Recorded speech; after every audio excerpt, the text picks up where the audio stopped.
Yuk mari kita siapkan hati kita mau memuji dan memuliakan Allah kita lebih lagi.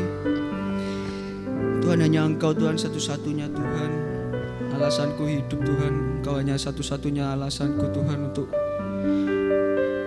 apapun yang kami berbuat Tuhan, semuanya hanya untuk Engkau Bapa. Mari kita siapkan hati kita.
Semua bangkit berdiri.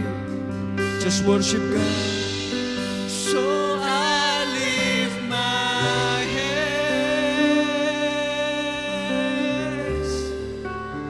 and I bring my song.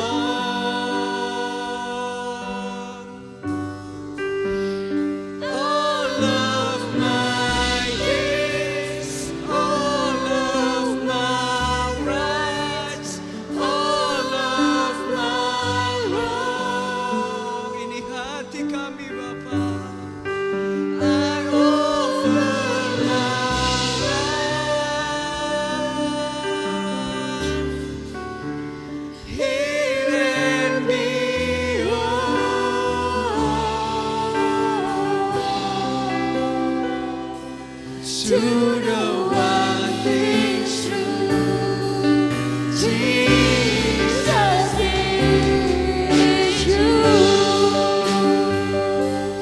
Jesus Christ, who makes the sun to rise and brings the earth to life. Every being, Jesus is you, who turns the day to night and watches me as I begin to dream.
Sembah Allah kita.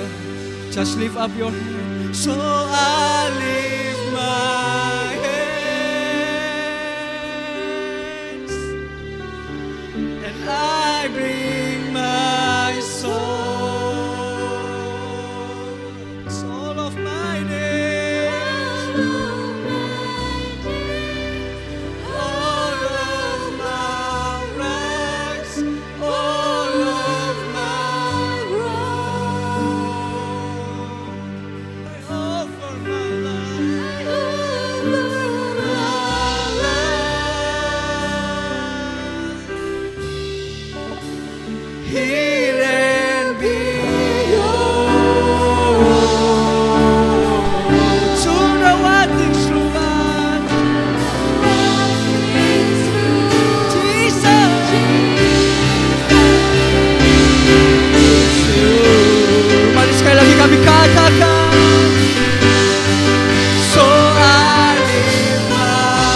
sebelum mendengarkan firman kita siapkan hati terlebih dahulu.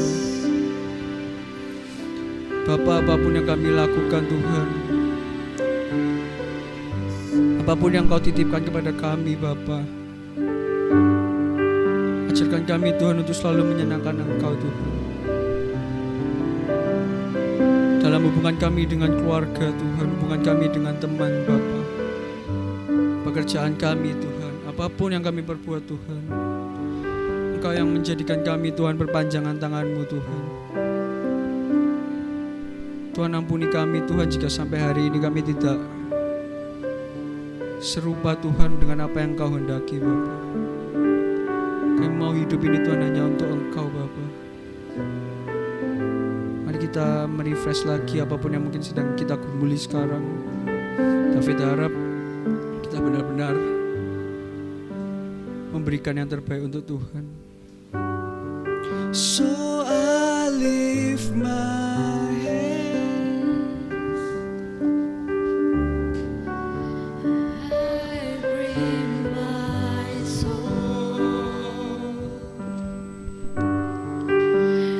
all of my days, all of my rights, all of my wrongs,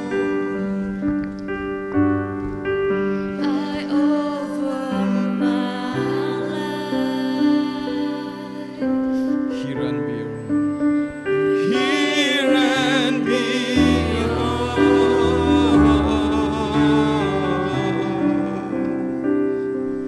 to the one is true, Jesus is you.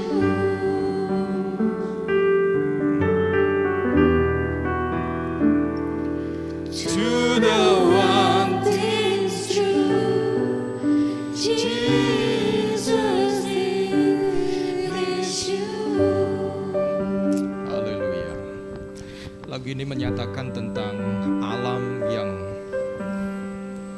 selalu berputar siklus, dan diingatkan untuk kita menjadi grateful, menjadi bersyukur. Kalau kita ada hari ini sebagaimana hari ini kita ada, kita mengucap syukur. Mari kita datang mengucap syukur untuk setiap kebaikan Tuhan, untuk setiap kemurahan Tuhan, untuk setiap tantangan yang Tuhan izinkan terjadi. Karena itu menolong kita untuk menjadi lebih kuat daripada sebelumnya. Untuk tantangan-tantangan, untuk persoalan yang kita harus selesaikan, kita hadapi. Karena itu menyadarkan kepada kita betapa kita membutuhkan Tuhan. Kekuatan kita terbatas. Di sanalah kita semakin menyadari bahwa Tuhan ada bagi setiap kita masing-masing. Haleluya. Terima kasih Tuhan, terima kasih. Kami mengucap syukur buat kehadiran-Mu pagi hari ini. Engkau nyatakan kehadiran-Mu lebih lagi kepada setiap kami pagi hari ini. Demi nama Yesus kami bersyukur. Amin, amin, amin. Puji Tuhan, haleluya. Silakan duduk kembali.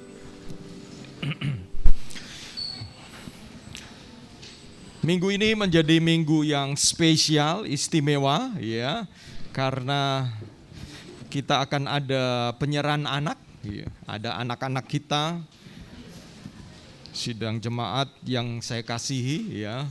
Puji Tuhan, haleluya. Wow, berapa banyak anak ini ya. Ini generasi kedua dari SAF.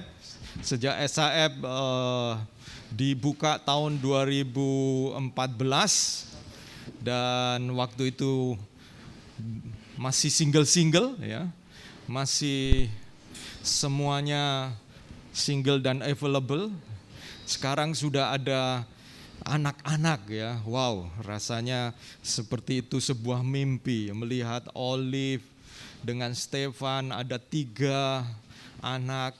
Freddy dengan Cindy ada 2 anak. Rasanya itu seperti mimpi. Tapi kita bersyukur bersama-sama pagi hari ini kita akan menyerahkan anak-anak kita di dalam Tuhan, kepada Tuhan. Sebelumnya saudara-saudaraku, sebelum nanti saya mengundang anak-anak untuk maju ke depan, saya ingin sampaikan mengapa kita menyerahkan anak-anak ya. anak-anak adalah karunia Tuhan bagi keluarga. Kemudian seperti yang dikatakan di dalam Kejadian 33 ayat 5, kemudian Esau melayangkan pandangnya, dilihatnyalah perempuan-perempuan dan anak-anak itu, lalu ia bertanya, siapakah orang-orang yang beserta engkau itu? Jawab Yakub, anak-anak yang telah dikaruniakan Allah kepada hambamu ini. Jadi SAF tidak membaptis anak-anak yang masih kecil, karena kita membaptis mereka yang sudah bisa mengetahui keputusan hati dan imannya. Tetapi SAF menyerahkan anak-anak kepada Tuhan, melakukan penyerahan anak kepada Tuhan seperti yang ada dalam Perjanjian Lama yang mengatakan dalam Imamat 12 ayat 3-8 dikatakan bahwa sesudah anak-anak berumur 33 hari, maka mereka harus dibawa ke rumah Tuhan untuk diserahkan kepada Tuhan. Orang tuanya harus membawa korban bakaran dan korban penghapus dosa berupa seekor anak domba atau 2 ekor burung tekukur atau 2 ekor anak burung merpati. Bedanya orang tua tidak mau membawa persembahan semua itu, tetapi prinsipnya sama, bahwa anak yang Tuhan percayakan kepada kita adalah di dalam Perjanjian Lama disebut anak itu seperti tanah pusaka yang harus dijaga, tidak boleh dijual dan terus dipelihara turun-temurun. Demikian juga anak-anak yang Tuhan percayakan kepada kita. Pada kesempatan pagi hari ini saya mengundang anak-anak yang akan diserahkan. Saya sebutkan nama mereka, ya. Nama mereka ini bagus-bagus sekali, ya.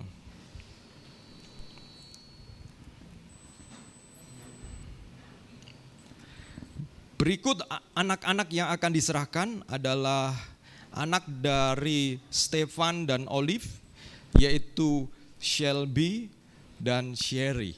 Iya. Saya minta maju ke depan, silakan dengan papa mamanya. Iya. Kemudian yang berikutnya adalah, apakah sudah ada di tengah-tengah kita Flynn? Oh ya, itu ada ya, Flynn dan anak dari Vinky dan Vina. Oh iya. Iya, wow. Iya. Yang berikutnya adalah Young Hugo Kairos. Kalau tadi namanya Flynn Wilford Sugi, kemudian yang si kembar tadi adalah Shelby Norin Lee dan Sherry Norin Lee. Ya, nama-nama yang bagus sekali ini ya. Sangat kreatif orang tuanya memberi nama. Kalau yang Hugo Kairos, ada kata Kairos, ini bahasa Yunani ya. Oke. Wow, kita berikan tepuk tangan dong. Wah, iya, untuk mari kita akan mendoakan mereka. Sebelum saya minta seluruh jemaat bangkit berdiri dan kalian jemaat menumpangkan tangan, mengedangkan tangan buat keluarga ini, saya ingin ingatkan kepada kita semuanya bahwa anak-anak ini kita tidak pernah tahu bagaimana masa depan mereka. Itu sebabnya kita belajar untuk mendidik mereka dan kita doakan supaya enak difoto. Ini saya nggak apa-apa, di tengah-tengah aja. Iya, oke. Supaya kedua orang tua bisa mendidik mereka, anak-anak ini, untuk mengenal Tuhan dan melalui orang tua. Orang tua adalah representatif perwakilan Tuhan yang terdekat. Bagaimana anak-anak mengenal Tuhan yang tidak kelihatan, Bapa yang tidak kelihatan, mereka mengenalnya dengan melihat orang tua mereka. Itu sebabnya kita doakan supaya Tuhan menolong kedua orang tua dapat mendidik anak-anak mereka dan menuntun anak-anak ini di dalam pengenalan akan Tuhan yang pada akhirnya menjadi berkat dan kemudian dipakai Tuhan di dalam hidupnya. Tuhan memberkati anak-anak ini dan memiliki masa depan yang kata firman Tuhan, hidup orang benar bagai rembang tengah hari, semakin terang cahayanya. Amin. Mari kita bangkit berdiri bersama-sama, kita akan berdoa. Eja tadi mana? Ya, tolong keyboard yang ku sembah kudus tadi ya. Ya. Saya minta tolong mana Ibu Lili juga bisa maju untuk mendoakan anak-anak ini.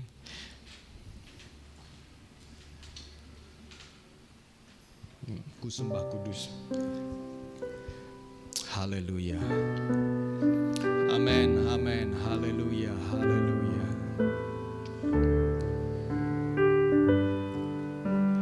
Ku sembah kudus, kudus, kuduslah Tuhan, dan ku sanjung Kau mulia, mulia bagimu Tuhan. Mari jemaat nyanyikan, ku sembah kudus, amin, kudus, haleluya, kuduslah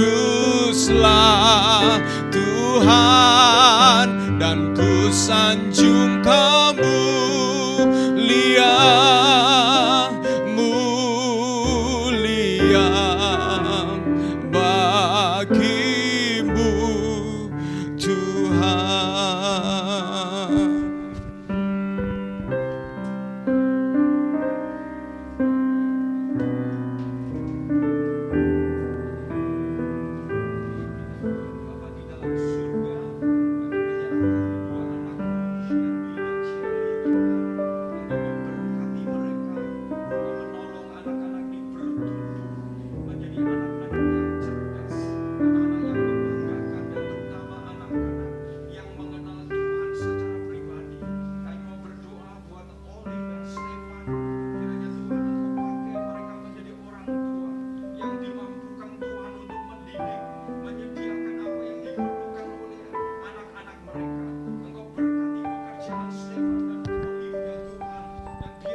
Kerajaanmu datanglah, kehendakmu jadilah di kehidupan keluarga Stefan Olive sebagaimana di surga. Terima kasih ya Tuhan, kami mengucap syukur untuk Flynn ya Tuhan.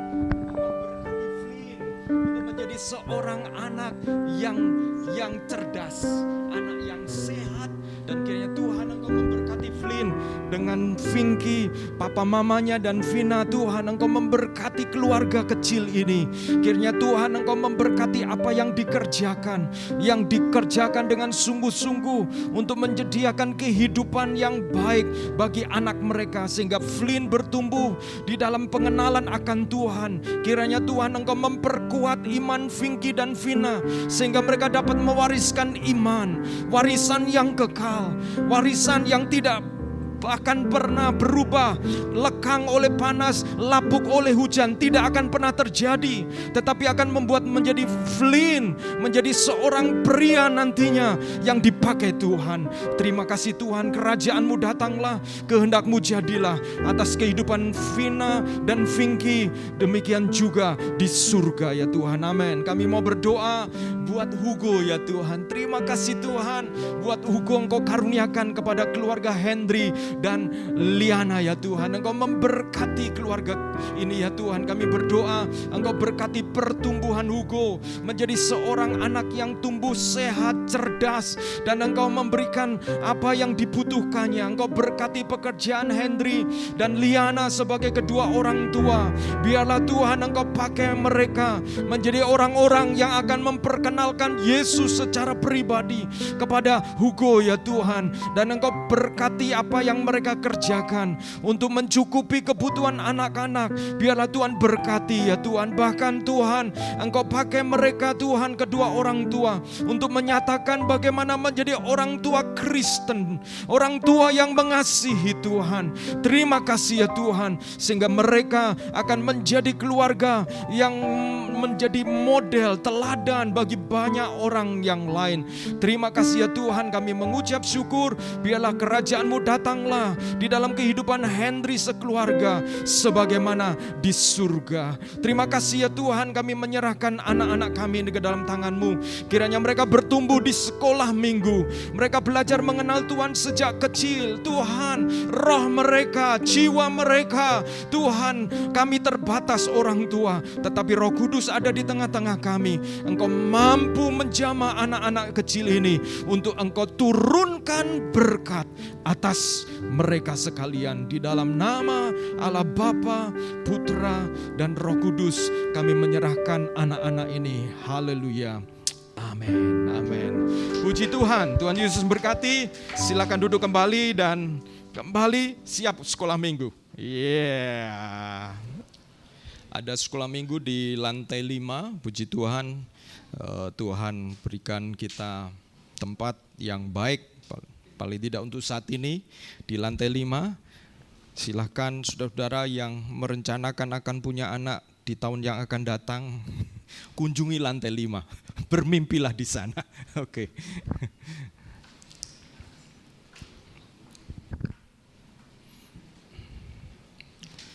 Baik, apa kabar saudara-saudara? Baik ya, puji Tuhan ya. Oke, pada kesempatan pagi hari ini kita sudah sampai di akhir bulan Mei. Bulan Mei ini ada 5 minggu dan ini tanggal 29 adalah minggu yang kelima, saudara-saudaraku. Dan di dalam bulan Mei ini kita merenungkan tentang mengapa Yesus menghabiskan waktu selama 40 hari setelah dia bangkit ke surga, bangkit dari kematian, dan sebelum dia naik ke surga, dia meluangkan waktu 40 hari dan melakukan divine visitation, kunjungan ilahi. Dan kita yakin bahwa kalau seseorang diberi waktu 40 hari sebelum dia pergi selama-lamanya, maka orang-orang yang dikunjungi adalah orang-orang yang penting. Kali ini kita sampai kepada bagian di mana Tuhan mengunjungi murid-muridnya. Sekali lagi, Yesus mengunjungi 3 kali murid-muridnya, dan kali ini dia mengunjungi salah satu murid yang terdekat, yaitu Petrus. Murid yang cukup kontroversial karena dia paling tua tapi paling ceroboh. Ya. Paling tua, cepat mengambil keputusan, cepat mundur juga. Paling tua karena dia punya pengaruh, adalah orang yang pertama yang ngajak kembali bekerja ke pekerjaan semula sebagai seorang nelayan, yang menunjukkan seperti keputusasaan ya saudara-saudaraku. Saudara, mari kita akan buka di dalam 1 Petrus pasal 5 ayat 2. 1 Petrus pasal 5 ayat 2. 1 Petrus 5 ayat 2 mengatakan demikian ya. Kalau sudah ketemu kita baca bersama-sama. 1 Petrus 5 ayat 2, 2, 3. Gembalakanlah kawanan domba Allah yang ada padamu, jangan dengan paksa, tetapi dengan sukarela sesuai dengan kehendak Allah, dan jangan karena mau mencari keuntungan, tetapi dengan pengabdian diri. Amin. Saudara-saudaraku, 1 Petrus ini ditulis oleh Petrus. Kalau berbicara tentang gembalakanlah domba Allah yang ada padamu, maka ini berbicara memang tentang jemaat. Tapi saya ingin mengajak kita merenungkan apakah yang dimaksud dengan domba ini hanyalah jemaat. Kalau kita melihat mulai dari perjanjian lama sampai kemudian perjanjian baru di dalam kitab Yeskiel disinggung tentang domba-domba, tentang gembala-gembala yang nakal, gembala-gembala yang mencari lembu-lembu, domba-domba yang tambun, diambil keuntungannya, dan Tuhan menegur gembala-gembala yang melakukan pelayanan dengan mengambil keuntungan.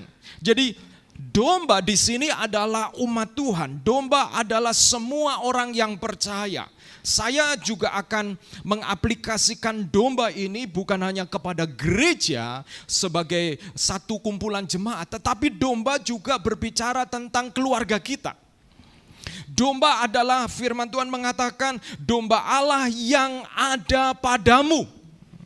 Domba Allah yang ada pada kita. Bicara tentang ada pada kita, itu berarti ada di dalam lingkup kita, ada di dalam pengaruh kita, saudara-saudaraku. Jadi itu bisa bicara keluarga kita, itu bisa bicara segala sesuatu. Kalau kita hubungkan antara gembala dan domba, apa sih fungsi gembala?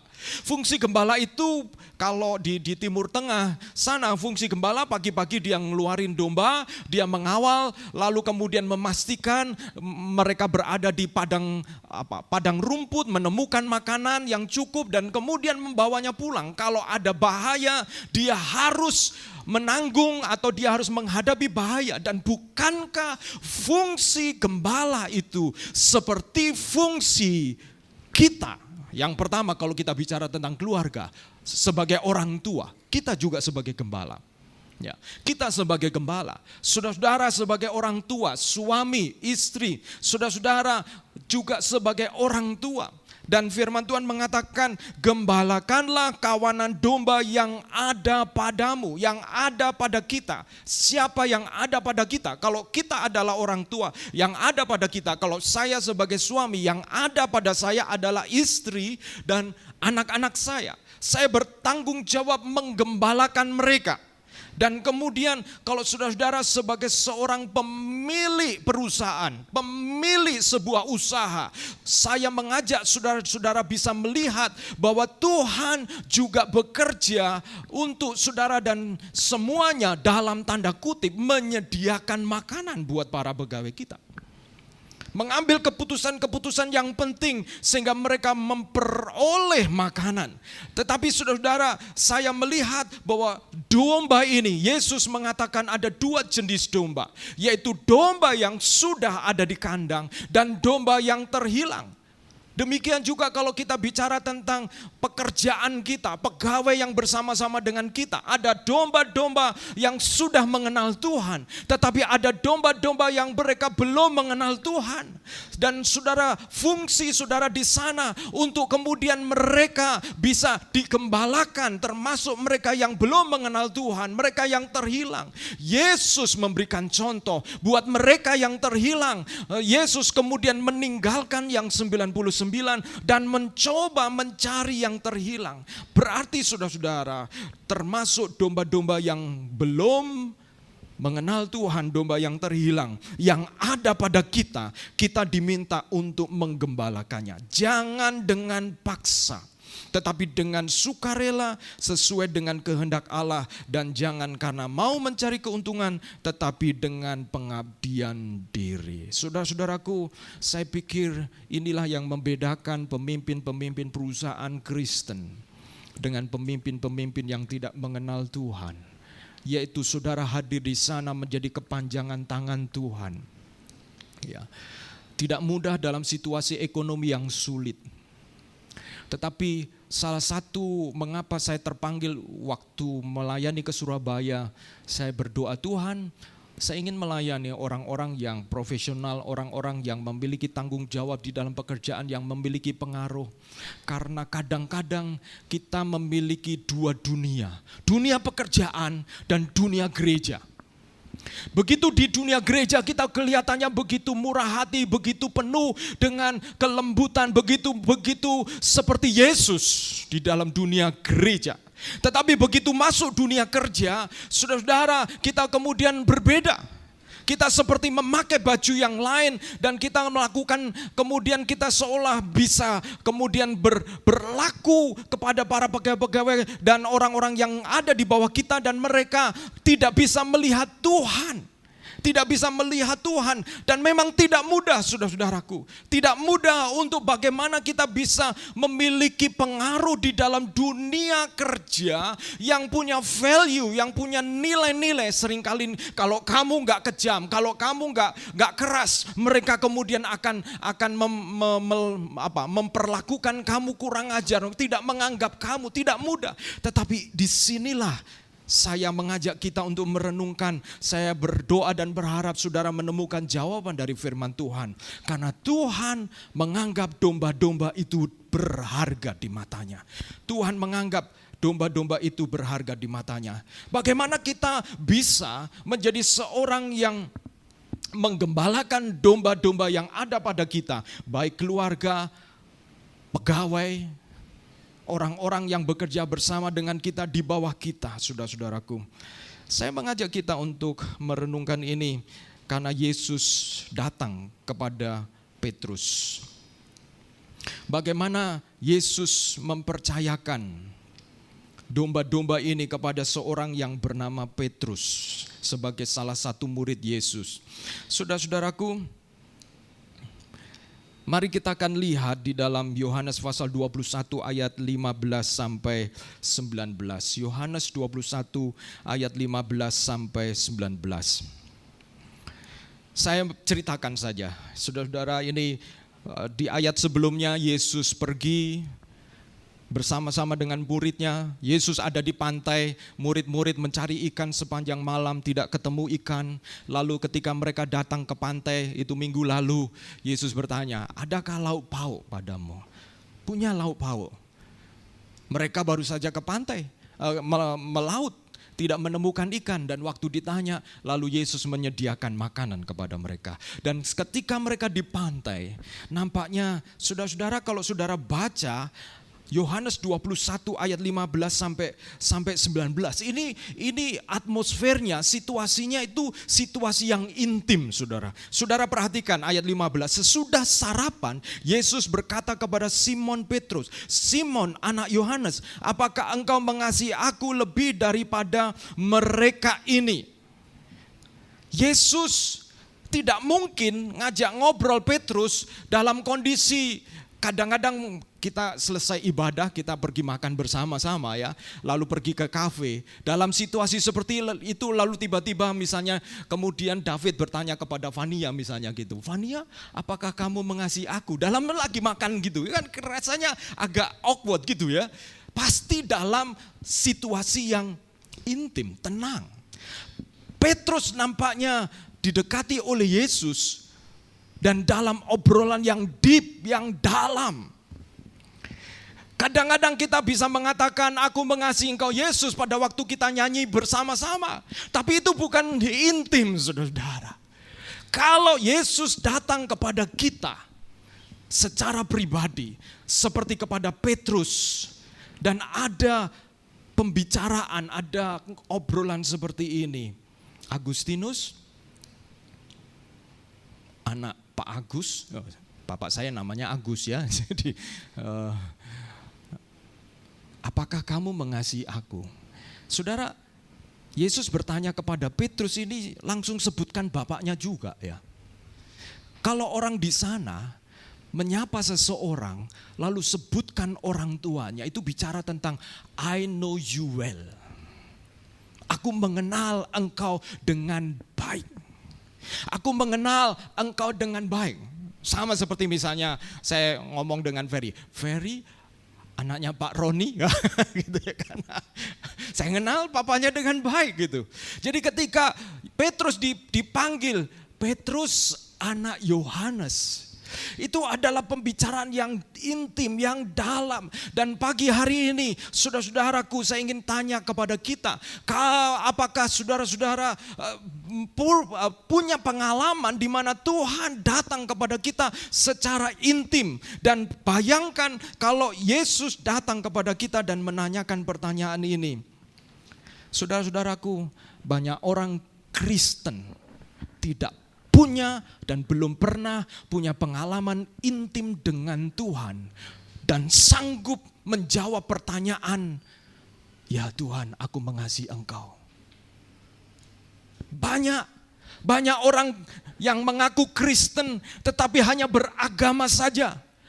Belum ada pengalaman-pengalaman intim dengan Tuhan. Belum ada divine encounter. Saya mau tanya kepada seluruh jemaat, apakah engkau pernah punya pengalaman intim dengan Tuhan? Karena saya ingin katakan, kalau engkau punya pengalaman yang intim dengan Tuhan, hidupmu akan berbeda.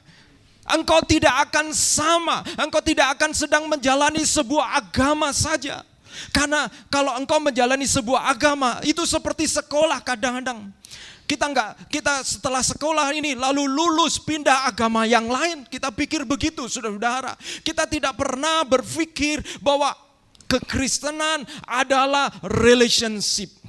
Kekristenan bukan sekedar agama. Kekristenan adalah hubungan. Sehingga kalau saudara menjadi orang Kristen, harus kita sadari, seharusnya kita punya pengalaman di mana Tuhan datang kepada kita. Kita memiliki hubungan yang intim dengan Tuhan. Saudara, dalam minggu-minggu ini selama beberapa hari, 10 hari saya merenungkan satu renungan yang berjudul Dangerous Prayer, doa yang berbahaya. Dan di dalam renungan itu di salah satu poin yang membuat hati saya seperti dihidupkan kembali, menjadi semangat kembali. Apakah kamu pernah berdoa yang berbahaya? Apa maksudnya doa yang bahaya? Doa yang bahaya adalah doa yang sebesar God-sized prayer. Doa yang sebesar Allah kita.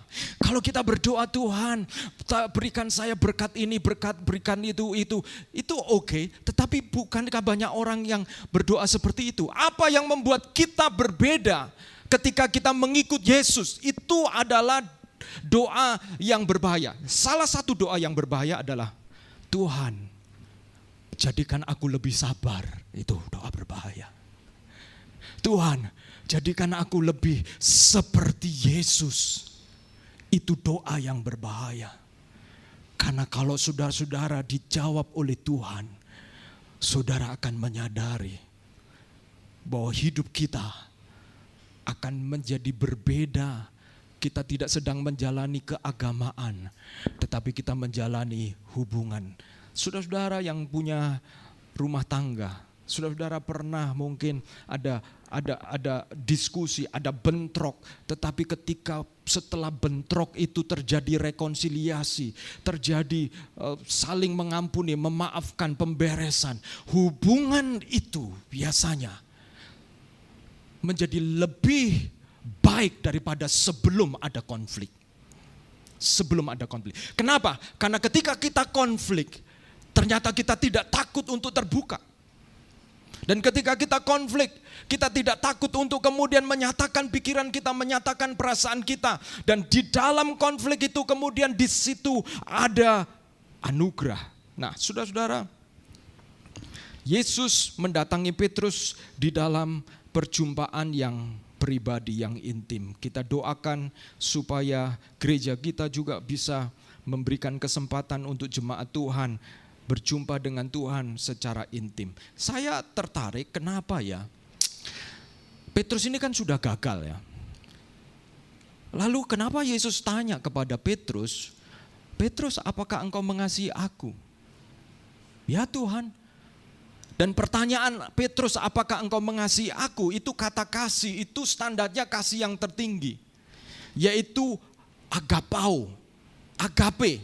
Seolah-olah ini kasih yang premium, ini agape, model-model jenis-jenis kasih di dalam bahasa Yunani itu yang tertinggi adalah agape. Agape itu adalah kasih yang walaupun, ya. Jadi walaupun saya diperlakukan ini, aku tetap mengasihi. Kasih yang tanpa syarat itu agape.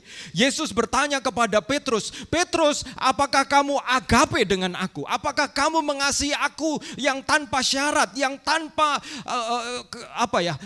yang walaupun aku mengecewakan engkau, walaupun aku meninggalkan engkau, aku tetap mengasihi engkau. Misalnya begitu ya. Apakah engkau Petrus mengasihi aku seperti itu? Yesus bertanya begitu kepada Petrus, dan Petrus menjawab, ya Tuhan. Jawaban Petrus itu tidak, ya Tuhan aku agape dengan engkau. Kalau Petrus mengatakan, ya Tuhan aku punya kasih yang premium juga dengan engkau. Petrus menyadari dia tidak mampu melakukan kasih yang agape itu. Karena dia sudah pernah mengecewakan Yesus. Petrus menjawab, ya Tuhan aku filio. Filio itu adalah kasih persahabatan. Kasih yang karena ada kesamaan. Kasih yang karena lebih banyak perasaan. Dan Yesus ketika bertanya kali yang kedua, Petrus apakah kamu agape dengan aku? Ya Tuhan aku filio dengan engkau. Petrus tetap gak mampu menjawab aku agape.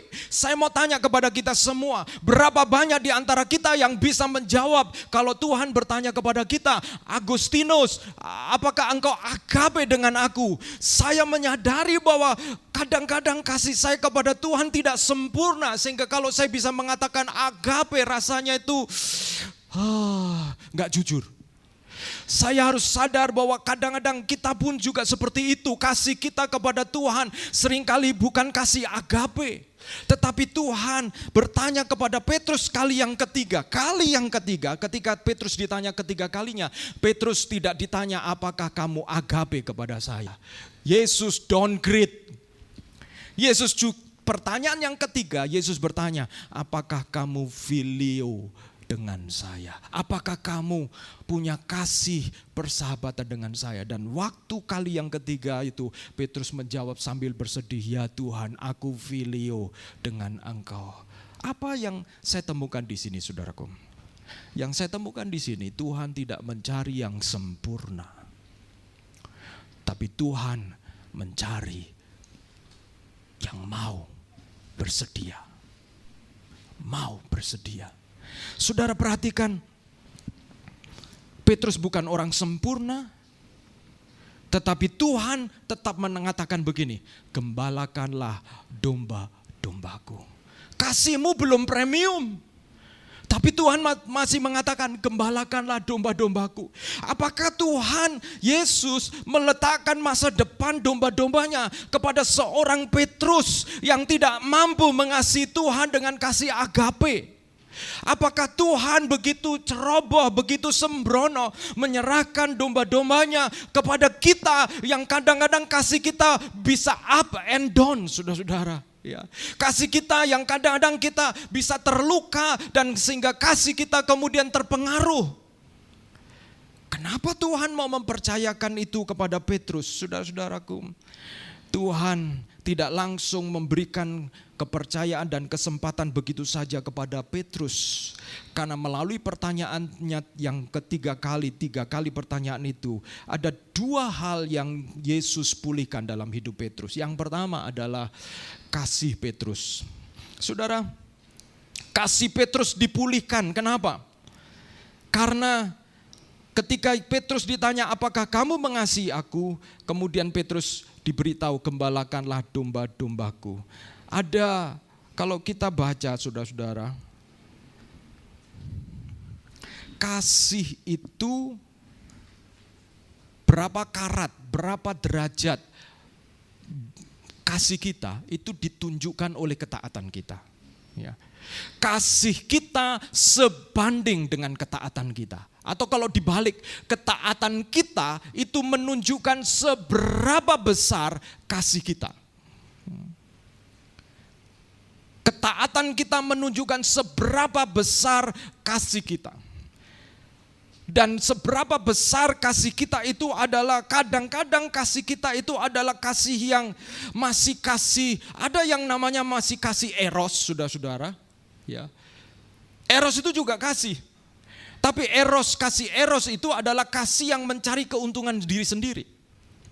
Kasih yang pokoknya aku tetap mengasihi kamu sepanjang kamu menguntungkan saya. Itu kasih eros. Begitu kamu mulai tidak menguntungkan saya, begitu kamu membuat saya tidak happy, tidak senang, maka kasih saya pudar. Kamu tidak cocok untuk saya. Itu kasih eros, saudara-saudara. Kasih eros. Nah, saudara-saudara, kasih eros seringkali digambarkan itu seperti ular yang menggigit ekornya sendiri. Seperti melingkar, lalu dia sampai kepada ekornya sendiri. Kenapa? Karena kasih eros adalah sebenarnya bukan mengasihi orang atau objeknya. Kalau itu orang ya, tetapi sesungguhnya dia menggigit egonya sendiri. Dia akan mengasihi orang itu sepanjang orang itu memuaskan egonya, saudara-saudara. Nah, Yesus bertanya kepada Petrus, di sini bukan kasih eros, tetapi ada kasih lagi yang disebut kasih persaudaraan. Tapi saya ingin tanya, berapa banyak persaudaraan itu pecah gara-gara warisan?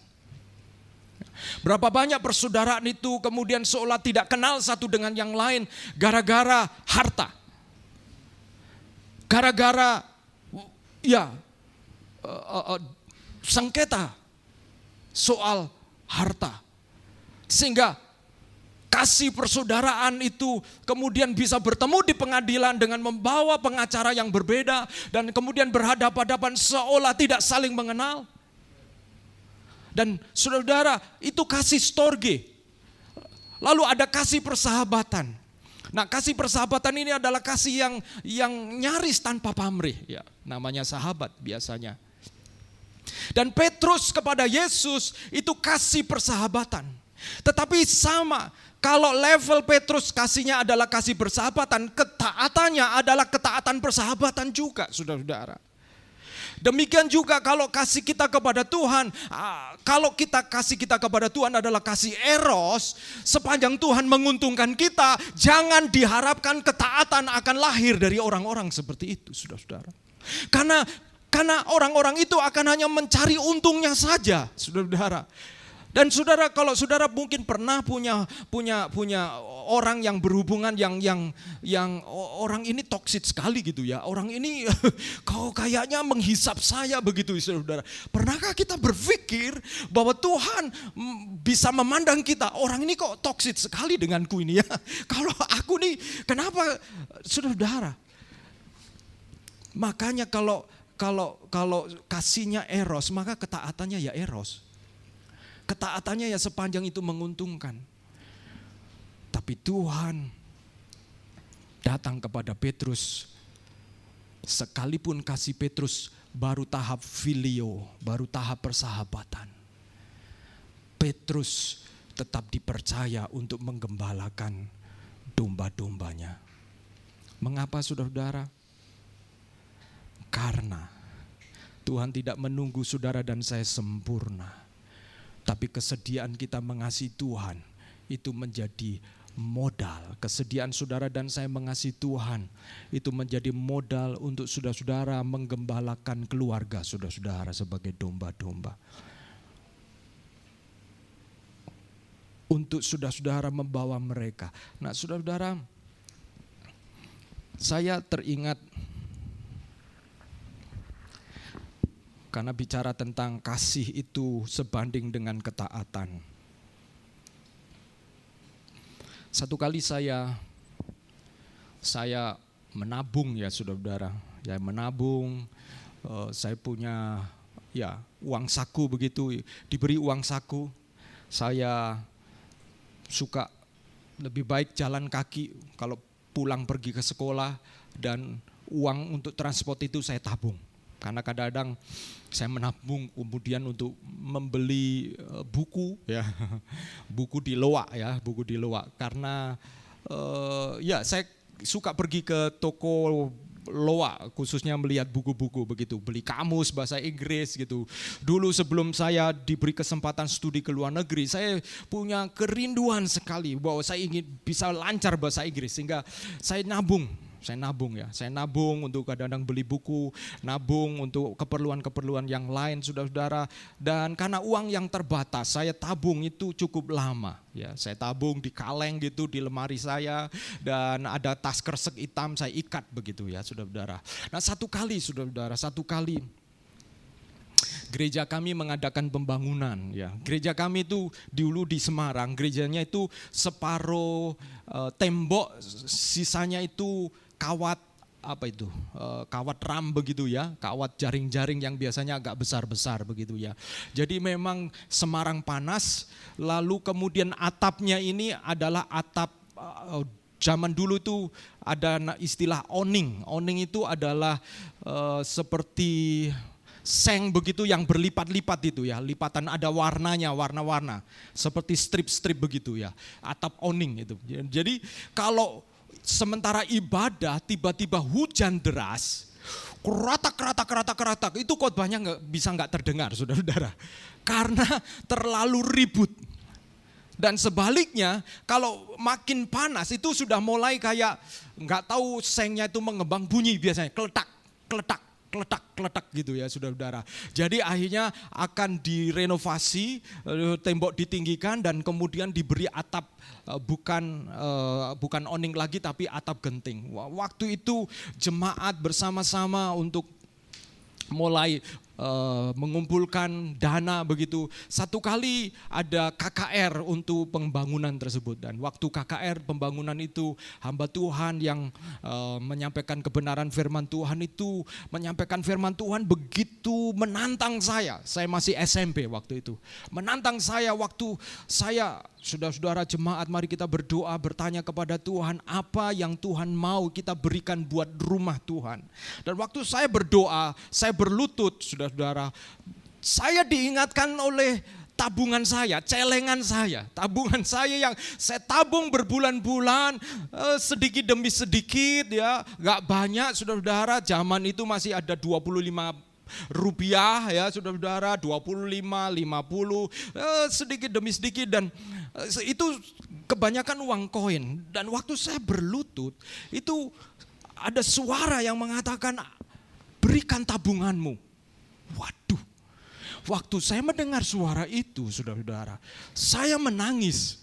Sebab itu bukan tabungan oleh karena uang sisa, tetapi tabungan oleh karena saya yang ngirit, benar-benar enggak sekolah jalan kaki, waktu olahraga yang lainnya beli es, beli soto, saya hanya menahan diri ya, saudara.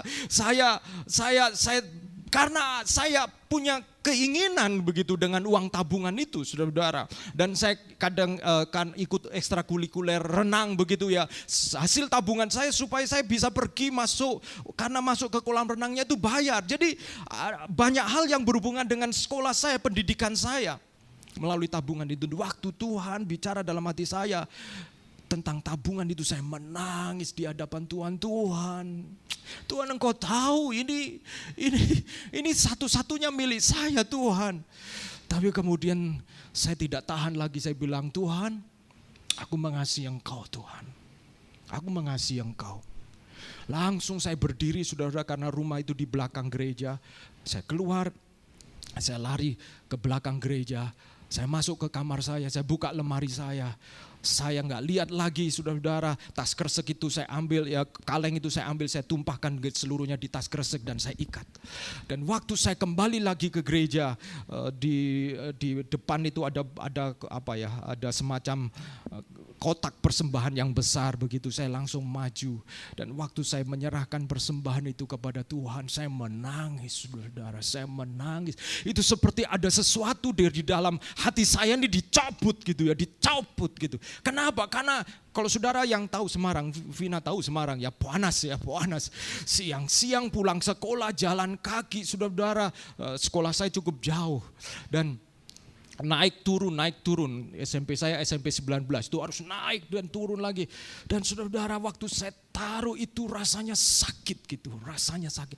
Pernahkah saudara-saudara mengasihi seseorang sampai engkau harus menangis karena engkau merasakan sakit?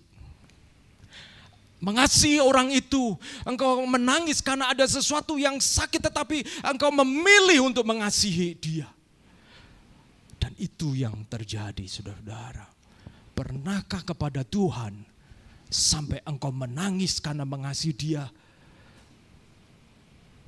dan karena engkau mentaati dia? Disitulah kasih saudara-saudara sebanding dengan ketaatan kita. Berapa banyak di antara kita yang berharap menjadi orang Kristen selalu happy, selalu senang. Tapi pernahkah saudara di dalam relationship saudara-saudara, di mana saudara harus menangis karena mengasihi orang itu dan taat untuk melakukan yang terbaik, demikian juga kepada Tuhan. Kasih kita itu terbatas. Itu sebabnya ketaatan kita juga terbatas. Kalau Tuhan ditanya, Tuhan, berapa kali engkau kecewa dengan saya? Ya. Saya yakin Tuhan banyak kecewa dengan saya. Tapi Petrus tetap ditanya sampai yang ketiga kali. Kenapa? Karena Tuhan ingin memulihkan kasih Petrus. Dan saudara, rumus Alkitab ternyata Yohanes 14 ayat 15. Jikalau kamu mengasihi aku, kamu akan menuruti segala perintahku. Ini dia. Kasih kita sebanding dengan ketaatan. Ketaatan kita membuktikan kasih kita itu seberapa jauh. Dan ternyata pasal 14 itu kemudian diikuti ayat 16. Aku akan minta kepada Bapa dan ia akan memberikan kepadamu seorang penolong yang lain supaya ia menyertai kamu selama-lamanya. Ternyata saudara-saudara, mengapa Petrus diberikan kesempatan untuk mengasihi Tuhan? Karena Tuhan akan menyediakan Roh Kudus untuk Petrus. Untuk dapat mengasihi, sama seperti Yohanes pasal 14 ayat 15 dan seterusnya. Hukum kasih sebanding dengan ketaatan itu langsung diikuti. Aku akan menyediakan penolong bagimu. Roh Kuduslah yang memampukan saudara dan saya untuk dapat mengasihi Tuhan. Diperbarui kasih-Nya.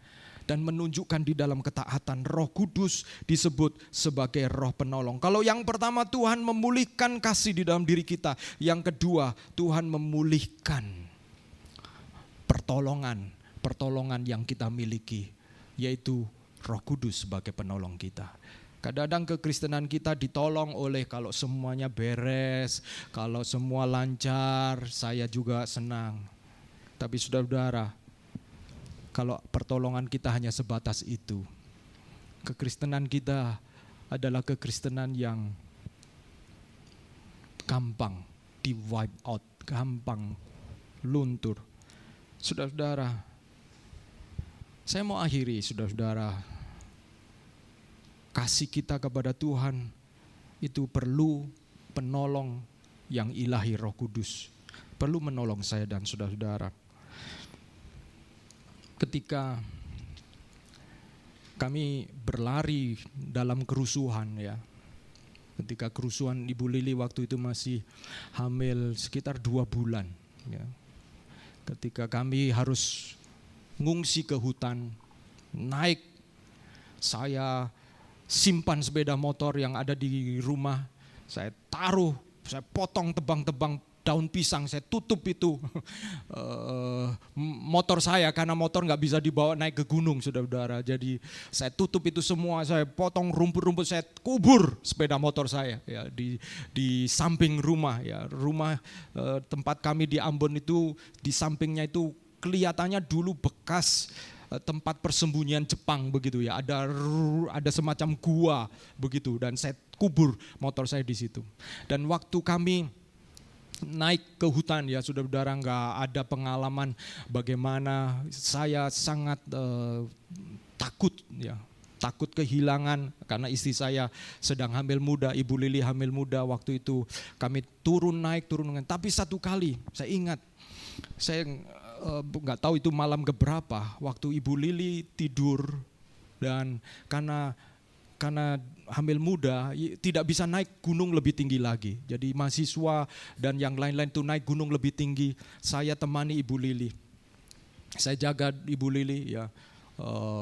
Pada waktu itu, dan karena malam saya nyalakan lilin itu, saya tutup separuh dengan semacam panci supaya nyalanya hanya rata di mana Ibu Lili itu tidur. Ya, itu aja. Karena takut nanti nyalanya keluar diketahui oleh orang, ya. Jadi nyala begitu. Dan hati saya begitu berat menyaksikan Ibu Lili yang hamil muda dalam kondisi seperti itu. Saya merasa sebagai seorang suami begitu ya, rasa sedih gitu ya, melihat orang yang dicintai dalam kondisi seperti itu dan khawatir anaknya ini ada apa-apa gitu ya. Dalam kondisi seperti itu, saya merenung, malam-malam itu merenung, saudara-saudara, malam-malam itu merenung dan saya mengatakan, Tuhan, kenapa Tuhan izinkan ini terjadi? Sekolah kami diserang, sekolah kami mengalami ini, kami harus lari. Kenapa Tuhan? Saya nggak tahu apakah besok masih bisa melihat matahari terbit lagi Tuhan. Saya nggak tahu bagaimana Tuhan. Ada banyak penyesalan. Kenapa saya Tuhan ada di tempat ini? Kenapa saya memilih di Ambon Tuhan? Saudara-saudara, kadang-kadang kalau saudara-saudara sedang ada di dalam tekanan, biasanya kita akan mulai memutar ulang, rewind. Kita seperti andai kata saya nggak ngambil keputusan ini. Kenapa saya ada di sini? Kita mulai ada penyesalan dan itulah yang membuat kita makin berat. Termasuk kalau saudara dalam pernikahan, ketika saudara ada bentrokan, kadang-kadang kemudian kita terpikir, mengapa saya pilih kamu, saudara-saudara? Ya. Kenapa kita menikah? Kenapa begini? Kenapa? Saya ingatkan, saudara-saudara, dalam kondisi seperti itu, saya jamin kasihmu akan kemudian mengalami rasa yang runtuh kasih itu. Ada ketakutan besar di dalam diri saya waktu itu. Dan saudara-saudara, dalam kondisi seperti itu, pada akhirnya saya tidak bisa berdoa. Saya hanya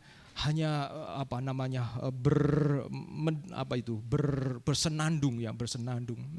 Saya bersenandung, saya menyanyikan lagu yang berbicara tentang sungai dari Allah, yaitu Roh Kudus. Oh, sungai dari Allah penuhkanku, gitu. Saya hanya bersenandung, saya nggak berani nyanyi, saudara. Dan waktu saya bersenandung itu, saya dilawat oleh Roh Kudus, saya dijamah oleh Roh Kudus. Saya merasa ada kelegaan luar biasa dan ketika itu saya menangis di hadapan Tuhan. Saya perasaan penyesalan itu Tuhan angkat dan ketika Tuhan angkat, Tuhan gantikan satu kedamaian. Dan waktu saya lihat istri saya, Ibu Lili, tertidur, saya bersyukur karena di tengah-tengah kerusuhan dia masih bisa tidur nyenyak. Dan saya percaya Roh Kudus sebagai penolong saudara-saudara, orang yang mengenal Tuhan, untuk kasih saudara-saudara dalam penggembalaan, menggembalakan keluarga saudara-saudara, menggembalakan pegawai-pegawai, menggembalakan masa depan saudara-saudara sendiri. Saudara perlu Roh Kudus untuk dari waktu ke waktu memulihkan kasih saudara-saudara. Mari kita berdoa.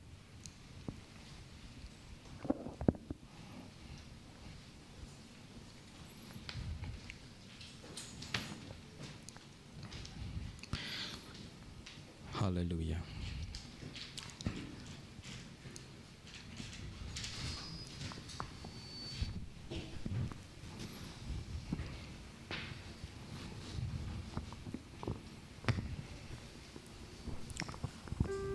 Mari kita akan datang kepada Tuhan, kita berdoa bersama-sama.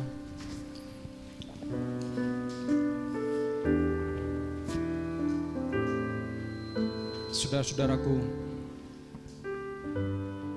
berapa banyak di antara saudara-saudara yang punya pengalaman intim dengan Tuhan, punya perjumpaan secara pribadi dengan Tuhan. Itu adalah pengalaman yang tak tergantikan. Saya mendorong saudara-saudara untuk merindukan pengalaman itu. Sebab Yesus berkata, aku akan mengutus seorang penolong yang lain, di mana saudara akan mengalami kasih Tuhan.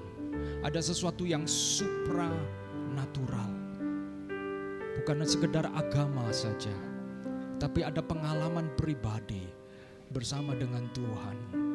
Mari saya mengundang kita bangkit berdiri nyanyikan pujian ini.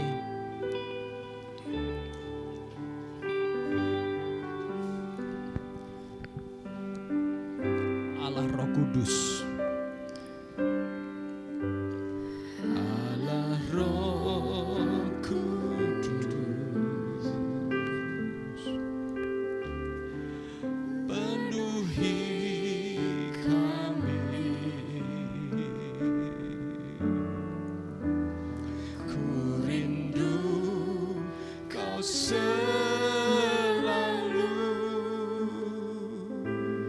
dalam hidupku.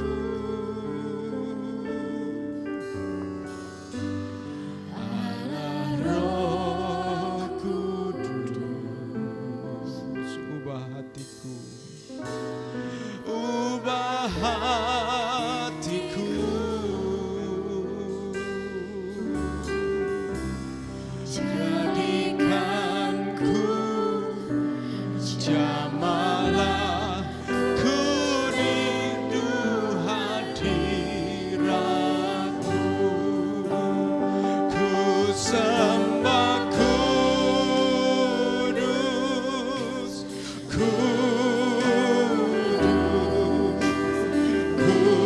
kuduslah Tuhan, dan ku sanjung Kamu mulia, kulia bagimu Tuhan. Saudara-saudara, Tuhan mengenal kita seperti Tuhan mengenal Petrus.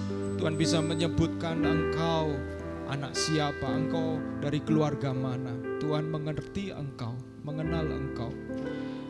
Apabila ada di antara saudara-saudara yang sedang merasa, Tuhan saya perlu kasih, kadang-kadang hidup saya seperti hambar. Saya menjadi orang Kristen tapi saya tidak ada sukacita. Saya seperti orang yang minum air laut, yang makin minum makin haus. Saya melakukan banyak hal, tetapi ada sesuatu di dalam diri saya. Roh Kudus disediakan untuk menjadi penolong saudara-saudara. Undang Roh Kudus, undang Roh Kudus. Dia tidak akan membiarkan kamu menjadi seperti yatim piatu, menjadi helpless, tidak berdaya. Undang Roh Kudus, undang Roh Kudus. Dan yang berikutnya saudara-saudara, mungkin ada di antara saudara-saudara yang sedang berdoa untuk doa-doa yang dangerous, doa-doa yang berbahaya, doa-doa yang seolah-olah God-sized prayer, doa yang sebesar ukuran Tuhan. Saudara juga perlu Roh Kudus. Karena kadang-kadang kita bisa menjadi patah oleh karena doa-doa itu. Karena kita bisa kecewa. Saudara perlu Roh Kudus. Mari nyanyikan pujian ini. Undang Roh Kudus. Kudus, kudus,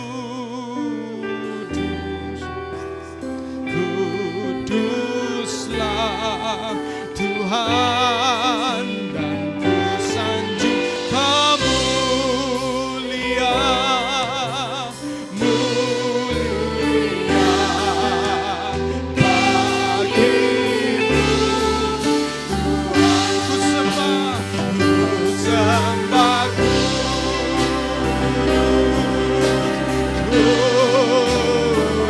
amen. Kuduslah Tuhan, Kamu mulia, mulia bagimu Tuhan, bagimu Tuhan.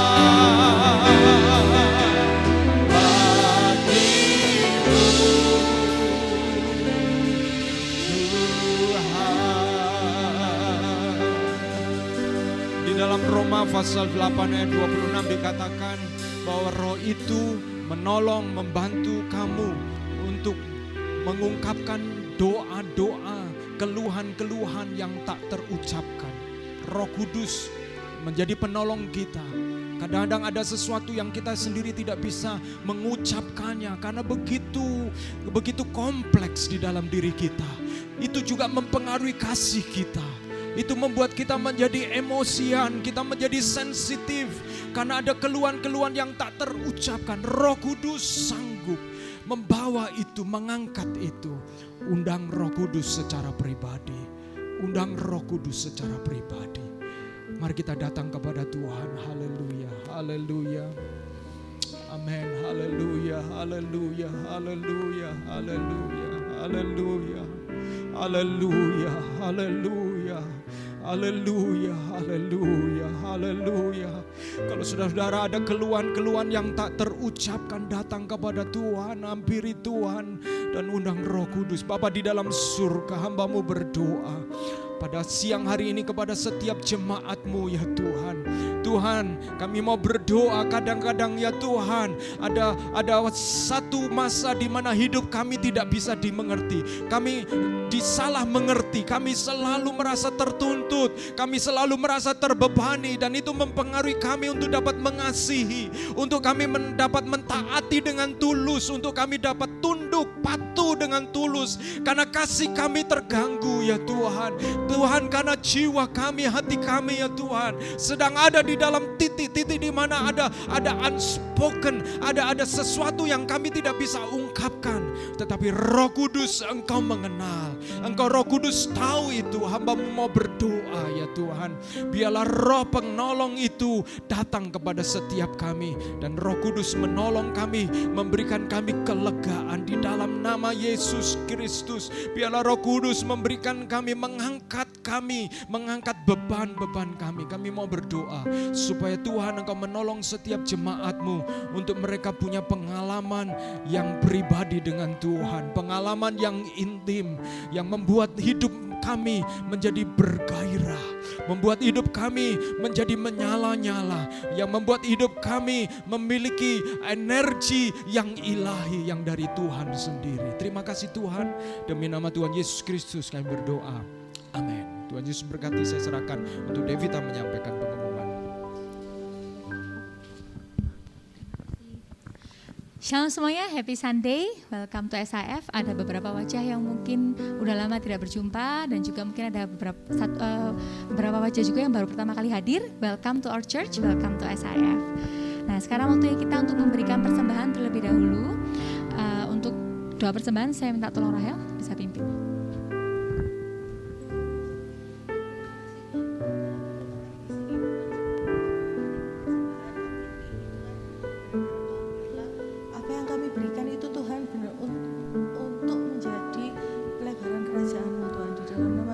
Tuhan berkati, Tuhan tangan-tangan yang memberi dengan sukacita. Haleluya, amin.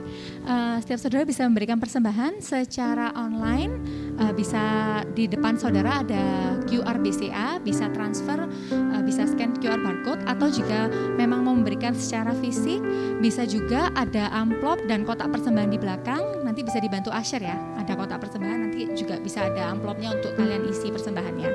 Nah saya berikan waktunya terlebih dahulu untuk memberikan persembahan. Sementara itu saya akan bacakan satu ayat di Mazmur 54 ayat 8. Dengan rela hati aku akan mempersembahkan korban kepadamu, bersyukur sebab namamu baik ya Tuhan. Oke, nah pertama-tama kita juga mengucapkan congratulations, selamat bagi setiap orang tua yang sudah menyerahkan anaknya pada pagi hari ini. Kiranya kita dikuatkan untuk boleh membesarkan anak kita agar cinta kepada Tuhan sejak dini, dan kelak mereka akan punya iman pertobatan, gak hanya iman yang kita wariskan atau iman yang kita turunkan saja. Nah di hari harusnya besok ya tanggal 1 Juni kita ada mini retreat pengerja, tapi kita umumkan akan kita undur menjadi tanggal 17 Agustus 2022. Nah kita boleh mempersiapkan diri kita, dan buat setiap pekerja SIF Crew boleh ikut hadir di tanggal 17 Agustus untuk mini retreat. Di hari Selasa kita akan adakan Moment of Restoration secara online. Kita encourage juga setiap saudara juga bisa join di Moment of Restoration setiap hari Selasa jam 7.30 akan diadakan secara online. Nah, setelah hari Kamis lalu kita libur sejenak ya KTB-nya. Di hari Kamis depan kita akan adakan lagi untuk KTB. Jadi kita encourage teman-teman untuk bisa join.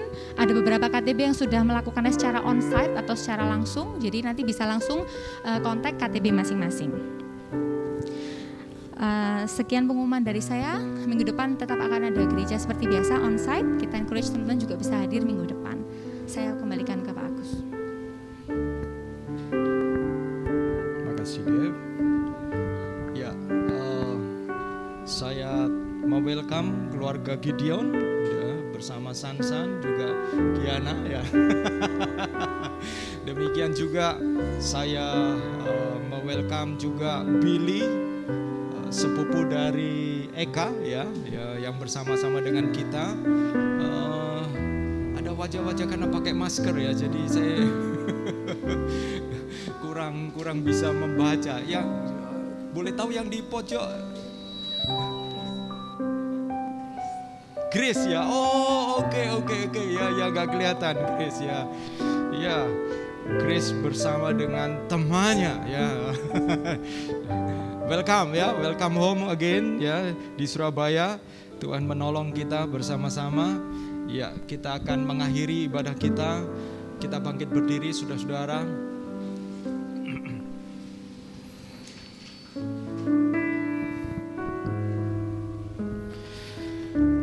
Puji Tuhan, minggu ini kita sudah susun bangku seperti ini. Normal ya saudara-saudara. Kata Pak Jokowi kalau di dalam ruangan harus pakai masker, katanya begitu ya. Di luar ruangan ini ya. Yang lalu saya ke Bali selama konferensi di sana, gerejanya nggak pakai masker. Jadi waktu saya bilang, wow ini di bandara juga padat. Waduh, bandara kayak pasar gitu ya saudara-saudara. Luar biasa gitu ya. Dan saya waktu pulang biasa Ibu Lili semprot saya seluruh tubuh ya sebelum masuk rumah begitu ya saudara-saudara, semprot dulu dan saya bilang, ini saya di Bali nggak pakai masker selama berapa waktu ini. Saya bilang, ya kita lihat aja di rumah bagaimana. Oh aman-aman aja ya, puji Tuhan. Oke, kita doakan. Tidak ada lagi susulan hepatitis akut, apalagi itu cacar monyet lah apa ya. Kita doa bersama-sama supaya Tuhan pulihkan. Dan kita juga berdoa untuk keluarga kita, usaha kita, pekerjaan. Biarlah Tuhan tolong pendidikan anak-anak kita, terutama saudara-saudara yang punya anak. Rasanya sedih ya, sekolah online tuh menyedihkan sekali.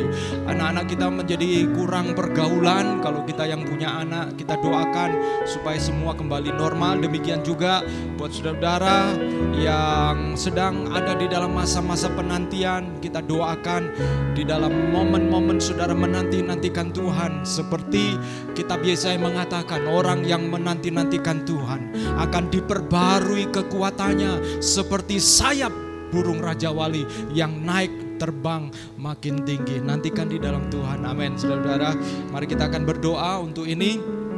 Kita akhiri ibadah kita. Saya minta kita berdoa untuk pemulihan dari beberapa saudari kita yang lalu berada di rumah sakit ya. Kita doakan untuk Alia, doakan untuk Valen ya, Tuhan memulihkan, menolong kehamilan Valen. Juga mungkin juga saudara-saudara yang lain atau ada anggota keluarga yang sakit, kita bawa mereka di dalam doa. Ya, saya mau minta tolong untuk Hendry bisa maju ke depan, bisa berdoa untuk dalam doa. Ya, Valen sama Alia. Ya.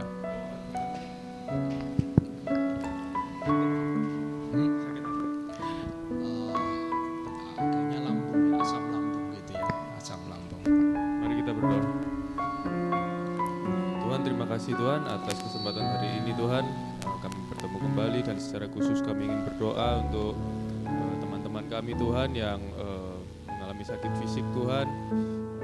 Biarlah pengalaman sakit fisik ini tidak memudarkan iman mereka, namun justru menumbuhkan, khususnya untuk teman kami Valen Tuhan yang sedang hamil muda Tuhan. Dia mengalami gejala-gejala umum seperti umumnya ibu muda Tuhan, mengalami mual, mungkin mengalami turun berat badan juga Tuhan. Kami berdoa Tuhan, Engkau jagai janin yang ada di dalam kandungannya, Engkau jagai juga suaminya Tuhan, Tang Tuhan, supaya dia juga bisa membantu Valen menjalani proses kehamilan ini dengan baik. Kami berdoa Tuhan, Engkau jaga Valen, jaga janinnya, jaga Tang, dan jaga seluruh rumahnya Tuhan. Kami juga berdoa untuk jemaat teman kami Alia yang juga sedang mengalami masalah di lambungnya Tuhan. Apakah itu dipicu oleh memang penyakit itu sendiri atau mungkin dari pikiran-pikiran juga bisa memicu Tuhan. Kami doakan Tuhan, apapun itu penyakitnya Tuhan, apakah bersumber dari pikiran atau itu penyakit fisik murni, kami serahkan Tuhan. Engkau yang tahu tubuh kami, Engkau yang tahu isi hati kami Tuhan, Engkau yang tahu pikiran kami. Kami berdoa Tuhan untuk teman kami Alia Tuhan, kami serahkan dalam tangan-Mu Tuhan. Terima kasih Tuhan. Haleluya, haleluya. Saudara-saudaraku, angkatlah tanganmu dan terimalah berkat Tuhan. Tuhan menyinari engkau dengan wajah-Nya dan memberikan kepadamu kasih karunia dan menghadapkan wajah-Nya kepadamu serta melimpahkan damai sejahtera. Dijadikan engkau orang yang kesukaannya merenungkan Taurat Tuhan siang dan malam, sehingga engkau akan berbahagia di dalam hidupmu, karena Tuhan akan menjadikan engkau seperti pohon yang ditanam di tepi aliran air, yang tidak pernah layu daunnya dan mengeluarkan buahnya pada musimnya. Apa saja yang engkau kerjakan di dalam ketaatan kepada firman Tuhan, dibuat Tuhan menjadi berhasil.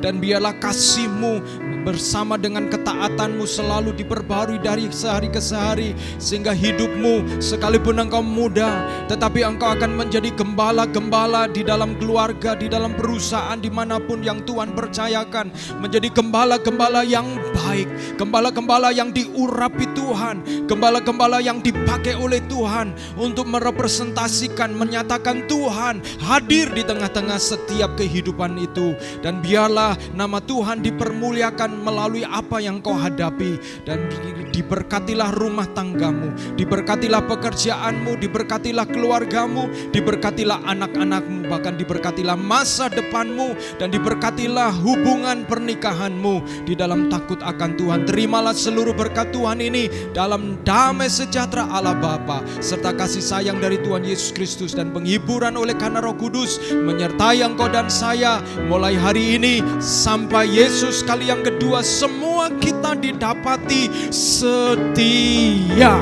Haleluya. Amin, amin, amin. Mari kita nyanyikan pujian.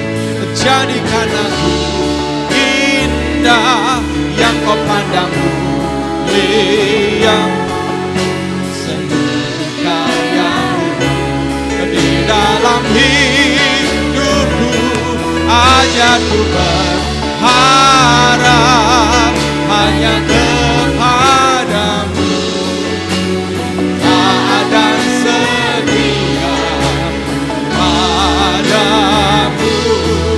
Tuhan, jadikan aku indah yang kau pandang mulia, amin, seperti karya-Mu di dalam hidupku. Ajarku berharap hanya kepadamu, dan setia padamu. Amin, amin, amin, amin. Puji Tuhan, happy Sunday. God bless you all, saudara. Iya.